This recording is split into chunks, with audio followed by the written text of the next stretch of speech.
Welcome to Leadership Moments. In every great leader's life, there are pivotal moments that shape their character, test their resilience, and awaken their vision. Together, we'll uncover the invaluable lessons hidden within these transformative moments. Welcome to the Leading Through Change and Transformation podcast. I'm your host, Tracy Ann Palmer, and today we'll be exploring the ever-relevant topic of guiding our teams through the turbulent waters of change, transformation, and crisis.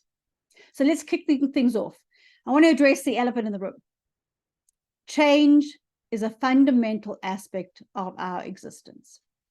It's a constant. It's in our personal lives and our professional lives. It can be exhilarating, yet equally terrifying. It has the power to stir up stress and fear and doubt and resistance among all of us and our teams. However, as effective leaders, we need to recognize that change is not just an inevitability. It's an opportunity. It's an opportunity for growth, for innovation, for resilience. And as leaders, how do we tackle this head on? So whether it's industry disruption, organizational transformations, market fluctuations, or even any of your personal life changes, we must be adept at guiding our teams through these turbulent times and dealing with it ourselves. Change and transformation can be the catalyst for innovation and growth. Leaders who embrace change as an opportunity to adapt, learn, and improve are more likely to lead their teams successfully through transitions. And that's certainly part of our job. And as leaders, our role is not to resist change, but to embrace it as a catalyst for progress. So let's delve into some practical strategies for leading through change effectively. Today, I'd like to explore how can we navigate change, this transformation and these crises, and empower our teams to do the same. We're going to talk about some practical actions, some examples throughout, the course of the industry, use cases, and an action that we can take on how we tackle this head on. The first thing I'm going to cover off is emotional intelligence. This is the foundation of effective leadership, and we must embody the change that we wish to see. If you're resistant or hesitant to change, your team will unlikely do the same. They're going to mirror your behavior. So share your own experiences with change and how you adapted. Be transparent about your journey.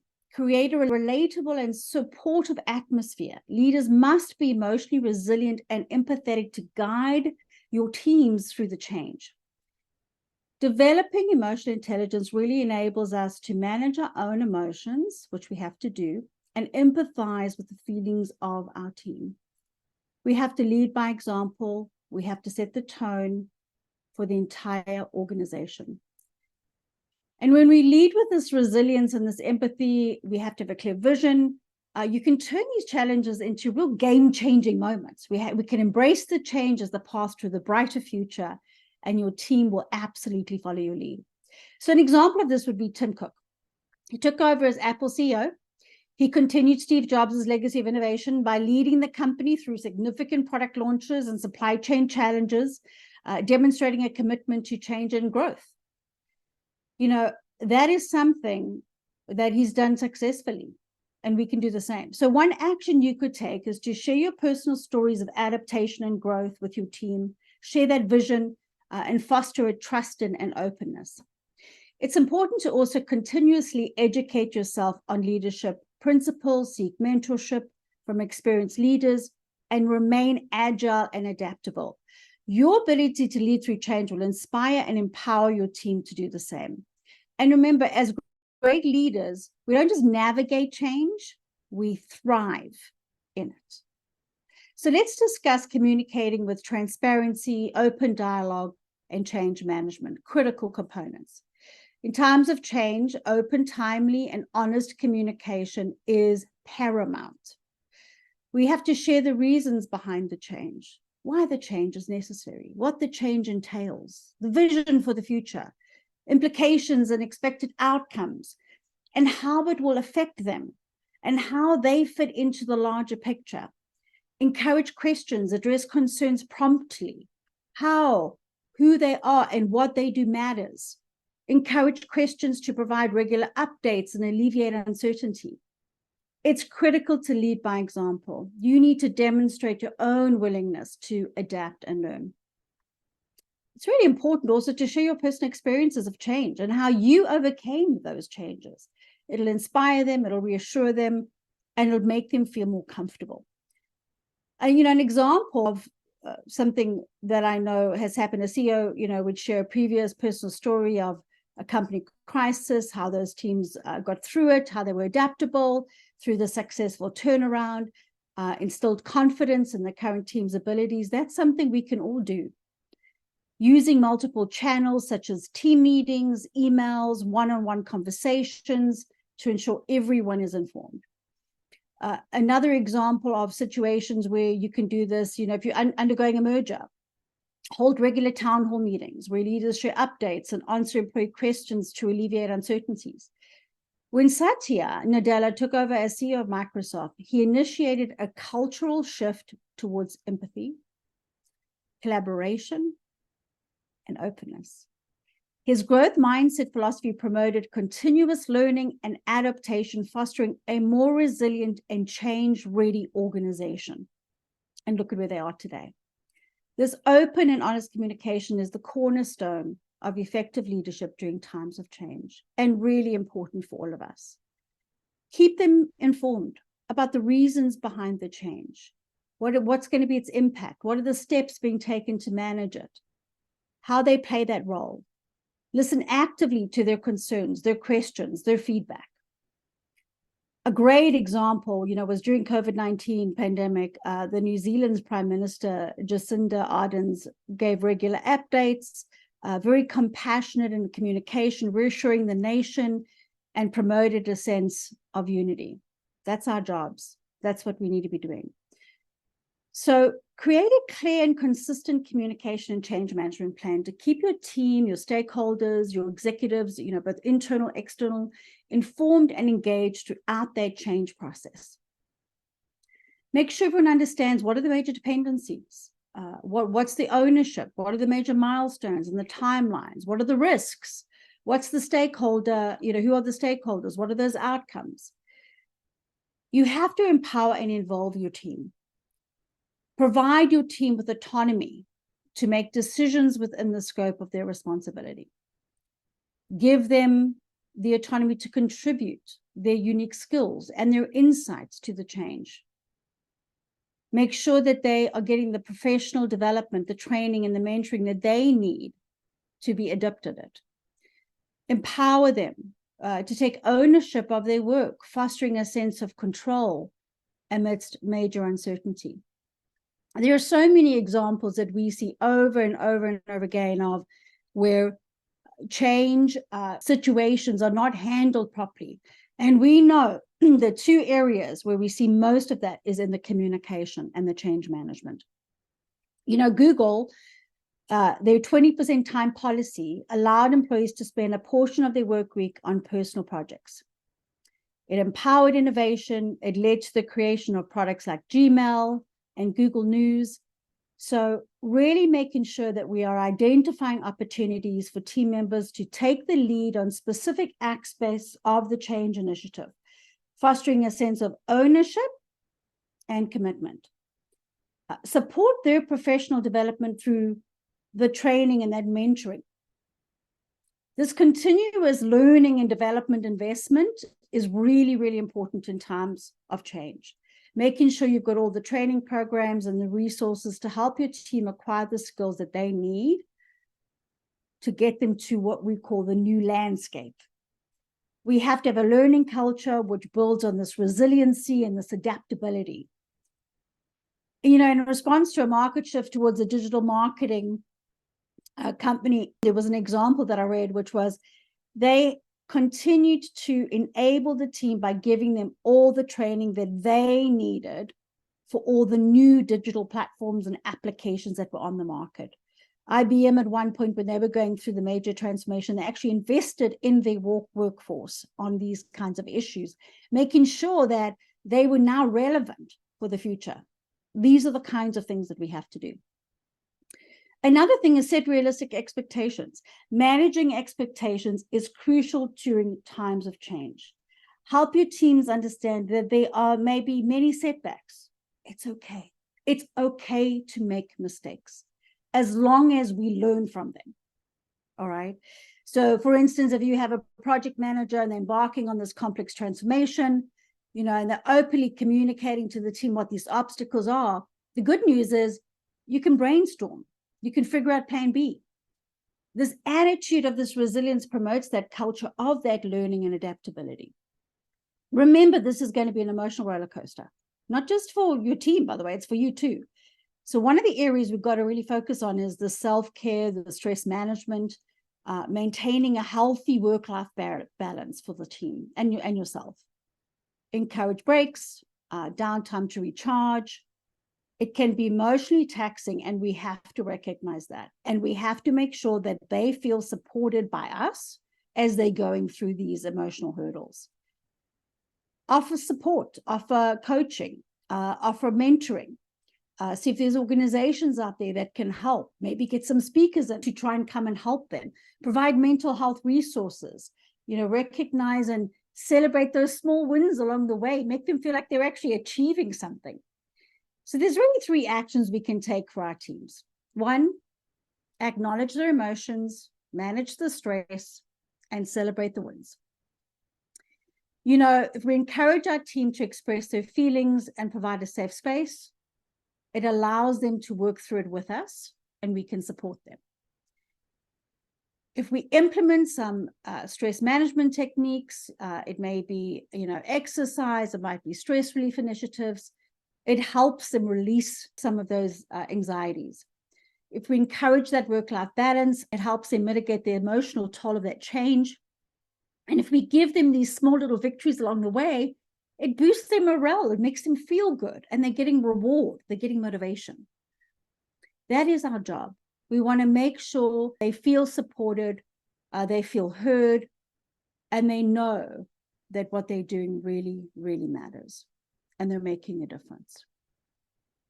Something else you can take is an organization like Lyra. It provides counseling. You can do stress management workshops. You can do recognition programs for their efforts, giving them awards on a quarterly basis. There's all kinds of things you can do.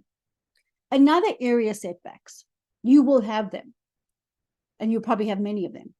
We have to learn that this is a learning opportunity, and you need to adapt accordingly. Learn from the failure. Understand what those setbacks are and those failures. Make it part of the change process. Encourage the team to view failure as learning opportunities and adjust their strategy. Another critical area is measurement. Leverage the data, leverage the feedback. We've got to make data-driven decisions. It's absolutely essential. So collect and analyze that data, monitor the progress, and adjust your strategy accordingly. Regular feedback from the team, being open to making adjustments to the change plan, and putting in that flexibility is really key to ensuring that the team stay aligned, you're meeting the needs and the objectives, and at the same time, you're pivoting as you need to pivot based on what is really going on with the project and the dependencies of that project. They never go according to plan. You always have to have options. So what I would say is make sure that the team knows that up front, so they're expecting it, and they know that we are as well. One thing you can do on the data side is implement data tracking mechanisms to really assess the impact of the change and actively seek input from those teams, from your customers. There was an example of a traditional brick and mortar retail business, facing competition from e-commerce giants. We all know that situation. That's common. It's happened. What do we do in situations like that? Well, you change your strategy. You teach your employees how to get good with digital tools. You focus on an e-commerce strategy, and you change your entire in-store experience. Make sure you've got KPIs. Track those initiatives, review the progress, and optimize your approach. Really, really important. So now let's talk about seizing this opportunity. Change encourages opportunity. Your team to think creatively, to innovate. New challenges come along and they can be groundbreaking. But when you put them in an environment of thriving and you recognize that this adversity actually makes you stronger and more innovative, that's the key. It helps them to develop these critical thinking skills and makes them much more resilient. Encourage them to look at this as, what are the opportunities that are going to come out of this? And make sure they have a solution-oriented mindset. Help them through that. You know, during the 2008 financial crisis, Jamie Dimon, who was the CEO of JP Morgan at the time, he steered that bank through that turbulent period by focusing on risk management and strategic investments. And in fact, during that time, his leadership really showcased the importance of resiliency and adaptability. That might be one you might want to go and read up about. But we want to teach people that failure and setbacks is actually about comebacks and about opportunity and about improvement. We want to make sure that they understand that there's options. There's not always one way. There's many ways. The other area is you need to keep a pulse on, what's happening in the industry, what are the market dynamics, what's the emerging technologies, because that then helps you personally to anticipate those changes and proactively position your team for success. And you want to do that. You want to also encourage experimentation. Make sure that teams feel safe when they test new ideas, when there's any sort of breakthrough innovations, and focus on this growth mindset. Things like fostering design thinking workshops, foster that innovation and find some new ways of doing things. Embrace diverse perspectives within your team. Very important. They all come from different backgrounds and industries and experience. Make sure that you really are looking at all of those different viewpoints to find creative solutions, to adapt and to really effectively make the key changes. So there's really 5 areas you need to take the lead on to be the game changer and this catalyst for leading the change. One is this area of self-care. You have to be ready. Take care of your physical and mental well-being. Make sure you've set yourself and the team up for success. 2, you have to have a change mindset. Encourage a growth mindset within your team. Emphasize that challenges are opportunities for growth, not to be scared. Learn from the failure. Embrace those failures as a stepping stone to success. Share the stories of setback and how they led to valuable lessons that made you all better. Celebrate the wins. Celebrate the wins as you're going along.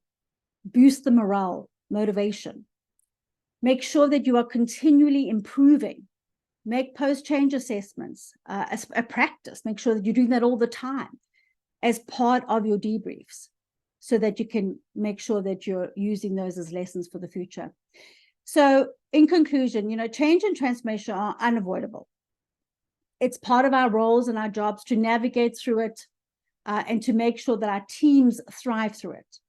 So by fostering emotional intelligence, this clear path of communication, creating a culture of resilience, we can lead our teams through change and transformation, ultimately turning adversity into opportunity. Change is the path to growth and innovation. We must never forget that. It's in these turbulent times that true leaders shine the brightest. And remember, as leaders, we have the power to turn adversity into an opportunity for growth, not only for you, but for your teams and your organizations as a whole. Embrace it, lead with empathy, and you'll not only weather the storm, but also emerge as a game changer in your industry. So with that, thank you for being with us today. And remember to subscribe to leadershipmomentspodcast.com. And we look forward to engaging with you and getting your feedback. And that concludes another episode of Leadership Moments. We hope you found inspiration and valuable insights in what we shared today. Remember, leadership is not defined solely by titles or positions, but by the choices we make and the moments that shape us. Embrace the challenges that come your way. They may be the very moments that propel you toward greatness. We'd love to hear your thoughts and stories as well. Connect with us on our website at leadershipmomentspodcast.com or through social media on Instagram at tap_be the game changer. And Stacy_Caster_. Remember, your leadership moment could be just around the corner, waiting for you to seize it. This is Stacy Caster, and what doesn't challenge you won't change you. This is Tracy Ann Palmer, and be the change you wish to see in the world.